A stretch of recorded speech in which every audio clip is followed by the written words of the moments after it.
E aí, ligados, tudo bem com vocês? Sejam bem-vindos a mais um programa em que estamos falando sobre comportamento. Ao longo dessa temporada já tratamos de profissões, educação, saúde e muitos outros assuntos que você pode acompanhar aqui mesmo no nosso canal. Não esqueça de deixar o seu like e também de se inscrever para assim receber as notificações de novos vídeos. E hoje a gente vai falar de um assunto que nos preocupa, viu? Como estamos nos preparando para o fim dos tempos? Será que o fim dos tempos é realmente de verdade? O que é que vai acontecer daqui para frente? Vamos entender um pouquinho mais no Ligados na Palavra de hoje.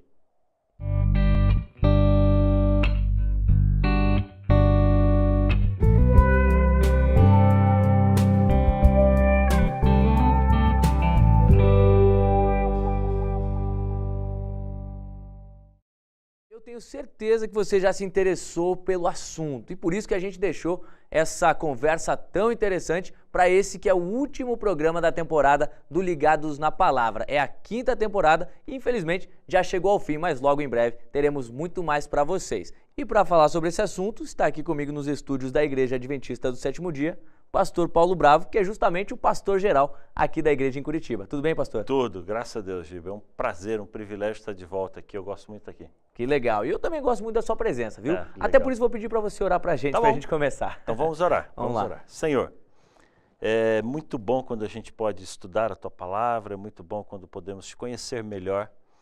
E ao iniciarmos este programa, que pedimos a orientação do Teu Espírito Santo, e o fazemos em nome de Jesus. Amém, Senhor. Amém. Pastor, a gente nos últimos tempos aí tem escutado muito sobre guerras, muito sobre paz ao mesmo tempo, né? Existe esse paradoxo. As notícias não são das melhores quando a gente liga a televisão para assistir um jornal, mas ao mesmo tempo na internet a gente vê vários movimentos, várias ONGs em prol da paz. É um período complicado. Sinal de alguma coisa? Isso é sinal de que está para acontecer alguma coisa? Na verdade, assim, a gente anda de temporada em temporada, é igual Ligados na Palavra, né? Vai por temporadas. Quando está tudo bem, a gente acha que está tudo bem, o mundo é assim, a vida é assim e nada vai acontecer.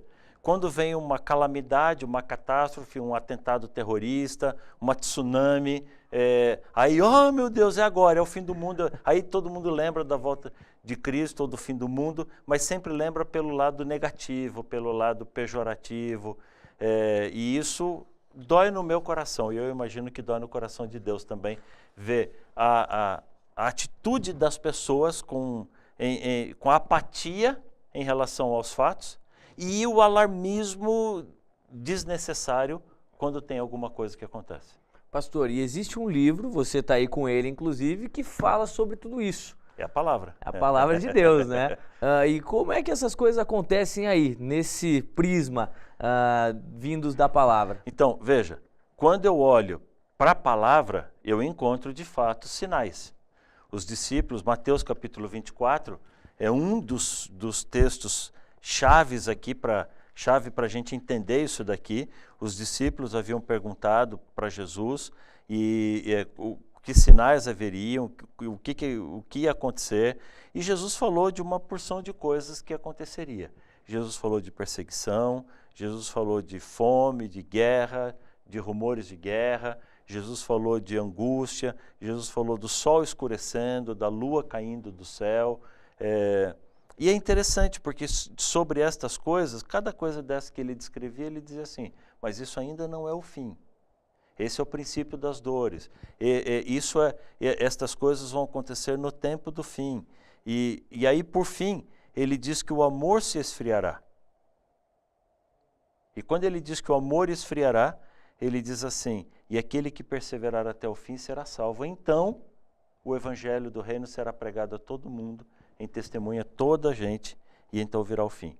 Ou seja, me dá a entender que todas essas calamidades que chamam muito a atenção e que parece que agora não é isso. A humanidade sobrevive a fomes, a guerras, a terremotos, a tsunamis, a atentados terroristas, mas a gente não vive em um mundo sem amor. E infelizmente esse é o retrato da nossa sociedade hoje. Pessoas egoístas, egocêntricas, avarentas, jactanciosas, Paulo fala sobre isso ali também. Então, assim, e quando a gente vê isso acontecendo, a gente sabe que aqui já não tem muito mais para onde ir. Pastor, e lendo um pouquinho da Bíblia também, eu percebo, e lógico você acabou de complementar, que o juízo é algo real, literal. Mas eu, exemplificando, né, falando hipoteticamente, sou um sujeito cético, mas agora estou começando a entrar numa certa dúvida, quero conhecer um pouquinho mais. Tem maneira de eu fazer parte de uma igreja? Tem maneira de eu ser salvo ainda? Como é que eu devo proceder sabendo que o fim está chegando? Tem. Agora, a igreja está sempre à disposição. A palavra de Deus está aberta para isso. E ao contrário, Deus está chamando os seus filhos. O chamado lá em Apocalipse é para sair de Babilônia, sai dela, povo meu. Então, esse chamado é justamente para aqueles que querem conhecer. Eu só não devo fazer isso por medo, porque embora o juízo seja real, o juízo não é para os filhos de Deus.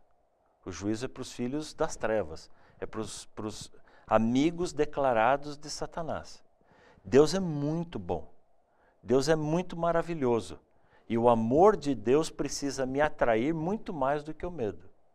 Então, se eu posso dar uma palavra para você agora que está assistindo a gente, tenha como texto-chave da sua vida 1 João capítulo 4, verso 8. Aquele que não ama não conhece a Deus, porque Deus é amor. Eu preciso entender isso. E tudo que Deus faz por amor. A Bíblia fala em juízo, em Armagedon, os elementos ardendo se desfarão. Isso aqui é para dar vida e segurança para os seus filhos. É como eu olhar para a polícia e enxergar cadeia, enxergar camburão, enxergar algema, enxergar tribunal, julgamento, condenação. Mas isso não é para mim, isso é para o bandido. Isso é para trazer para o cidadão de bem segurança, paz. Eu deito à noite tranquilo e durmo, porque eu sei que a polícia está indo atrás do bandido para me dar qualidade de vida. E Deus está indo atrás de Satanás e de seus filhos para dar qualidade de vida para os filhos dele, para os filhos de Deus. Então, estas coisas ruins não são para os filhos de Deus. E Deus precisa me atrair pelo amor de Deus. Pastor, eu jogo algumas perguntas aqui, você se sai bem, você usa a palavra de Deus. Vai jogando. Então eu não terminei ainda, tem mais uma pergunta aqui que talvez seja uma saia justa, hein? Vamos lá. As pessoas que vivem hoje em dia e não têm uma religião, elas se sentem bem, a pessoa às vezes é bem sucedida, tem os seus amigos, tem a sua família, construiu, né? Tem esposa, enfim, ou esposo, filhinhos, é uma pessoa feliz. Mas ela não professa nenhuma religião e às vezes também não crê em Deus. A Bíblia define de alguma forma como essas pessoas vão ser justificadas perante Deus? O que Cristo disse no Sermão do Monte, lá em Mateus 5 e 6, ele disse assim: não ajunteis para vós tesouros na terra, porque onde estiver o teu tesouro, ali estará o teu coração. Em nenhum momento Cristo está criticando o recurso financeiro, a provisão ou o dinheiro. O que ele está dizendo aqui? Eu não posso colocar meu coração e minha prioridade nestas coisas. Então, a pergunta é, o que é prioridade para mim? O que é prioridade para você? E é isso que eu preciso entender. Trabalhar é correto, estudar é correto. Eu sempre falo para os jovens aqui da igreja, você tem que estudar muito, você tem que se dedicar muito, você tem que ser o melhor aluno da classe, você tem que ser o melhor funcionário da empresa, a sua empresa tem que ser a melhor empresa para se trabalhar e para fazer negócios. Nós temos que dar bons testemunhos de Deus, somos filhos de Deus. E a gente deve sempre procurar fazer o nosso melhor. O problema é dar tanta prioridade a essas coisas e deixar Deus de lado. Aí como diz Salomão lá em Eclesiastes, eu estou literalmente correndo atrás do vento. Essa é a expressão que Salomão mais usa. Eu queria dinheiro, juntei muito dinheiro, muito tesouro. Eu tive tesouro como ninguém teve. Eu queria mulheres, eu tive muitas mulheres. Eu queria cavalos, exércitos, eu tive cavalos, exércitos, plantações. E ele vai descrevendo tudo que ele juntou. E no final de cada coisa dessa ele diz assim, mas eu descobri que tudo isso é correr atrás do vento. Você não constrói nada. Olha para a família que você construiu. não tem nada. Olha para o caráter que você construiu, não tem nada. Olha para as pessoas que estão ao seu redor, não tem nada. Você pisa nas pessoas, usa as pessoas para crescer na vida. Pronto, acabou. Aí eu não construí nada. Crescer na vida, eu cresço quando eu trago as pessoas ao meu redor para crescerem junto comigo. Eu vou bem quando a minha família vem junto comigo. Quando eu estou construindo estas coisas de verdade. Então, aí eu vou colher bons frutos. Eu vou ter boas condições, mas eu vou ver uma família que sabe priorizar as coisas corretas. Aí eu entendo que eu construí boas coisas. E aí Salomão diz lá em Eclesiastes 12, depois que ele disse tanto correr atrás do vento, ele disse assim, então, sabe de uma coisa? Lembra do teu Criador nos dias da tua mocidade. Enquanto você é novo, enquanto você é jovem, para de correr atrás do vento. Jesus disse, buscai, pois, em primeiro lugar o reino de Deus e a sua justiça, porque as outras coisas serão acrescentadas. Então não é porque eu estou no tempo do fim. Estas coisas eu deveria estar fazendo o tempo todo, a todo momento da minha vida. E se eu fizer isso, automaticamente eu estou preparado para o tempo do fim.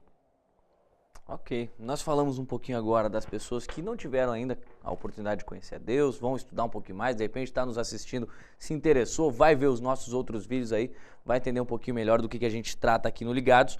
E agora eu queria exemplificar outro tipo de pessoa, pastor. Por exemplo, um cristão, eu não sei se existe isso, mas um ex-cristão, que agora já não frequenta mais a igreja, já não faz mais estudo bíblico, desanimou da fé e sabe que o fim do tempo está chegando. Que alerta a gente pode deixar para essa pessoa? A mesma coisa. Deus está sempre de braços abertos chamando os seus filhos.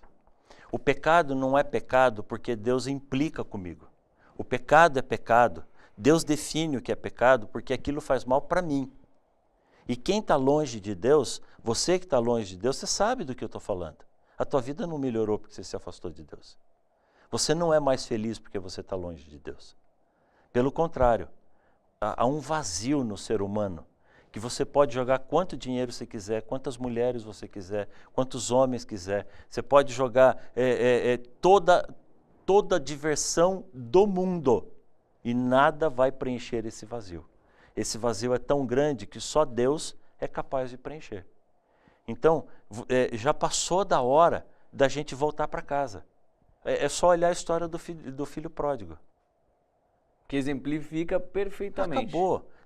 A gente saiu, eu sei o que eu estou fazendo. Essa é a frase que eu mais ouço na minha vida, no meu ministério. Não, eu sei o que eu estou fazendo. Desculpa, não sabe.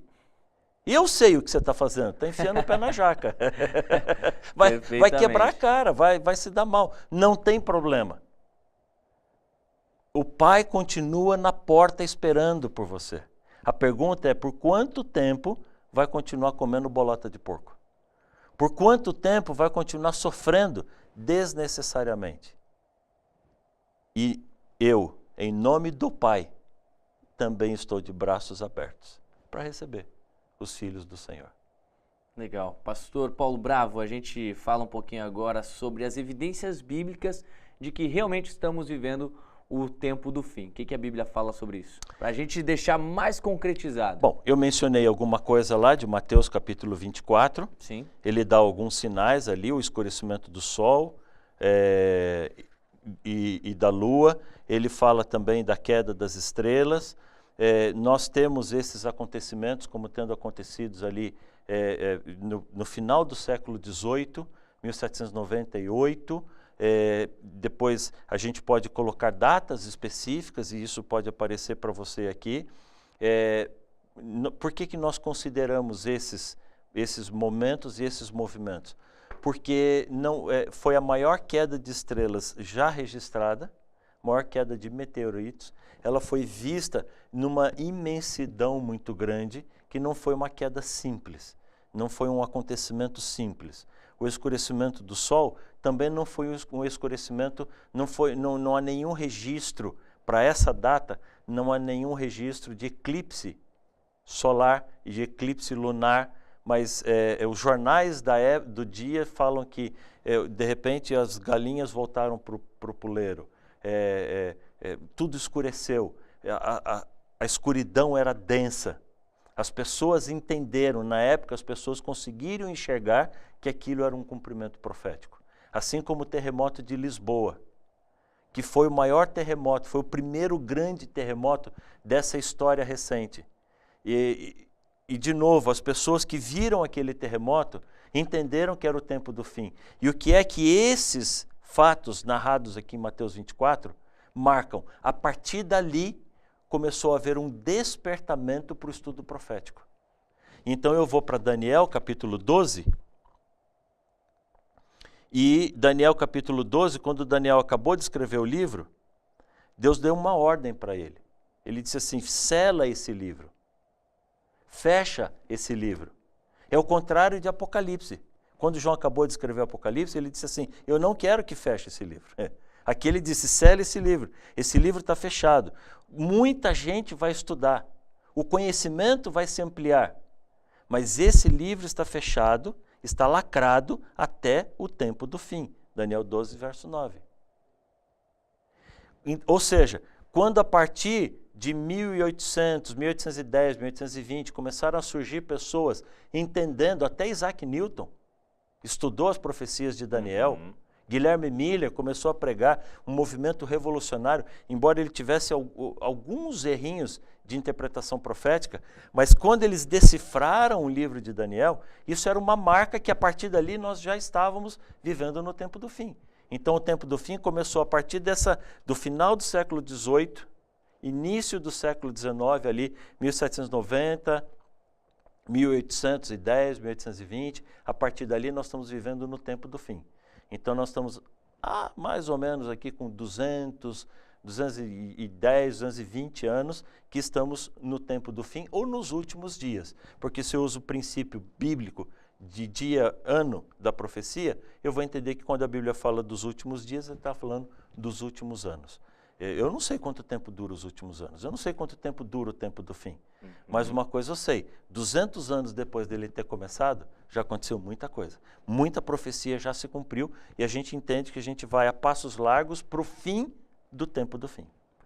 O interessante de estudar a Bíblia é que, além da gente ter esse livro como a nossa regra de fé, por meio da história, a gente consegue angariar várias evidências. Sim, com certeza. E aí nos dão cada vez mais certeza de que estamos vivendo uma verdade.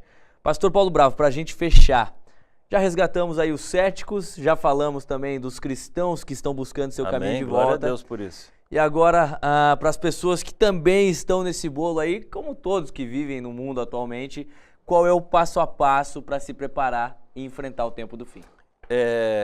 Caminhar com Deus. É Amém. Só isso. É caminhar com Deus.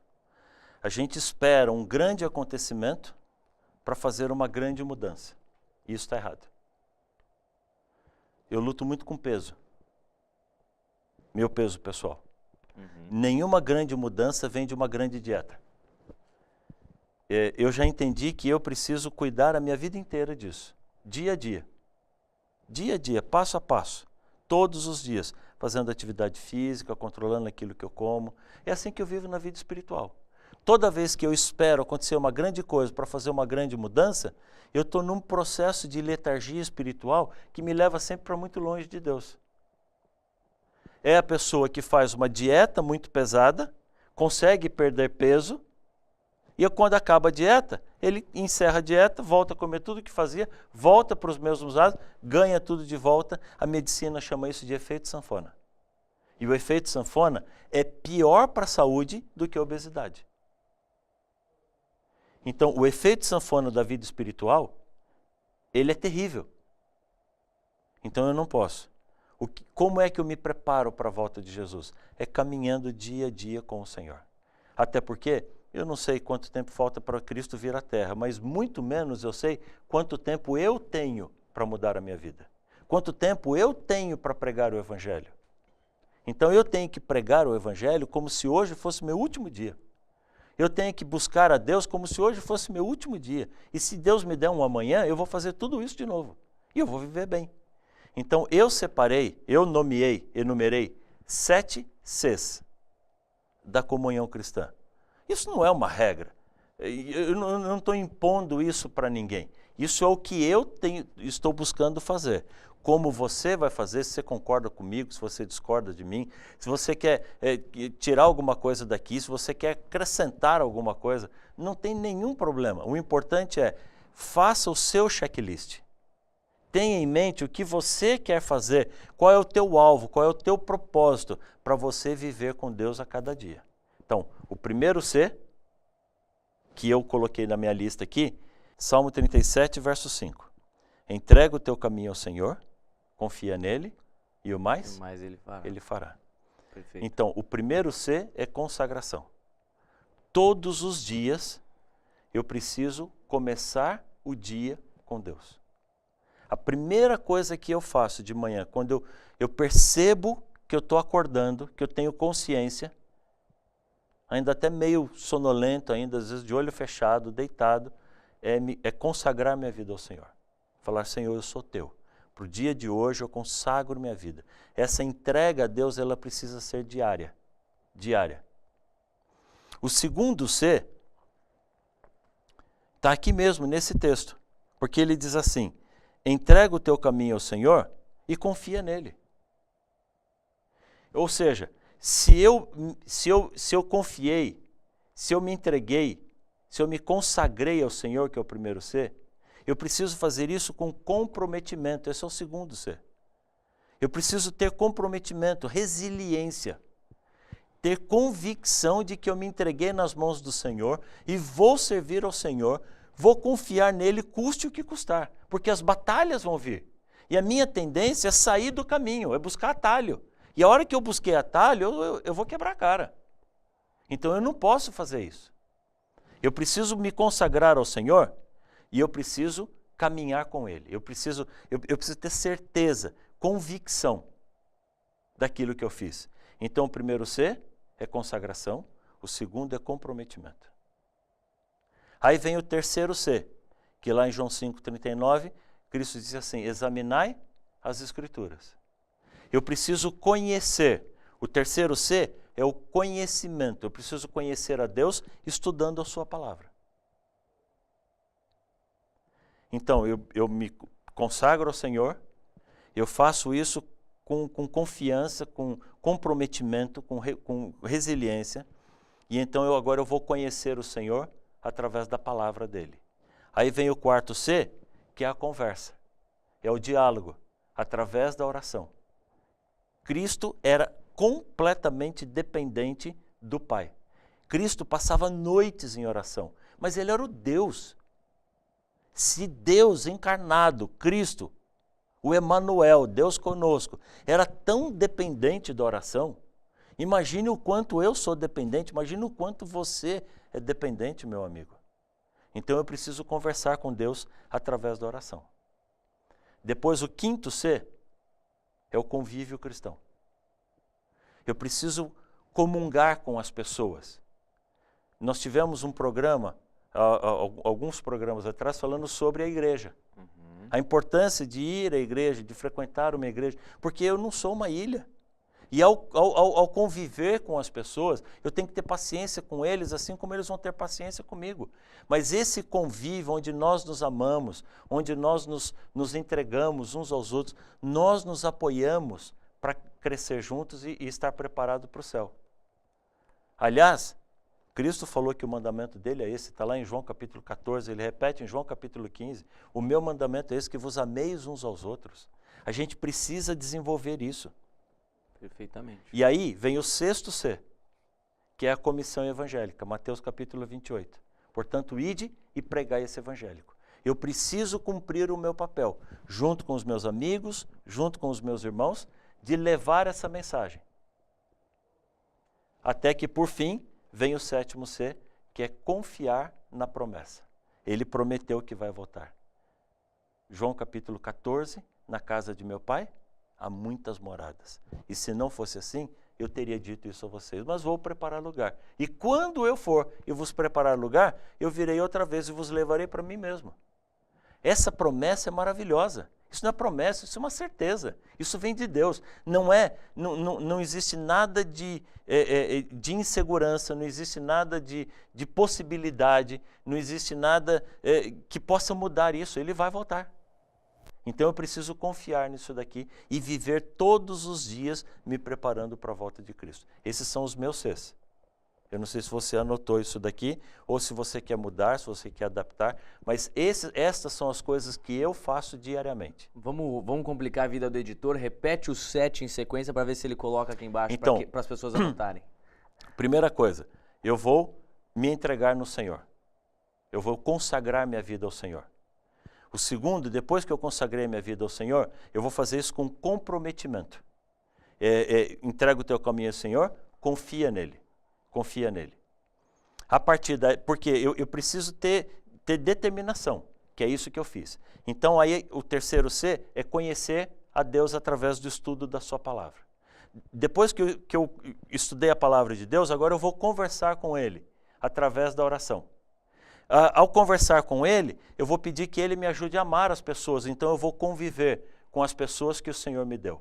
Esse convívio ele é muito importante. Eu preciso fazer isso. Então eu vou cumprir a comissão que Ele me deu, junto com os meus irmãos, é o 6º C, de levar e pregar esse evangelho. E por fim, eu vou confiar que Ele prometeu que vai voltar e vai voltar. E todos os dias eu vou me preparar para a volta de Jesus. Que jeito? Cumprindo os outros Cs que vieram antes desse daqui. Então, isso é o que eu faço diariamente. Isso é o que eu busco fazer todos os dias. E eu tenho certeza que, ou assim, ou de outro jeito, mas se dia a dia caminharmos com o Senhor, com certeza vamos estar preparados para a sua volta. Amém. Paulo Bravo, pastor geral da Igreja Adventista do Sétimo Dia, Central de Curitiba, mais uma vez, obrigado pela presença aqui nesse que é o nosso último programa da temporada. Que benção. Que pena que acabou, mas estou feliz que você tem nos acompanhado durante todo esse processo. Espero ter você com a gente ainda em outras temporadas que virão. E a palavra de Deus ela é sempre uma fonte segura para conhecermos ao Senhor.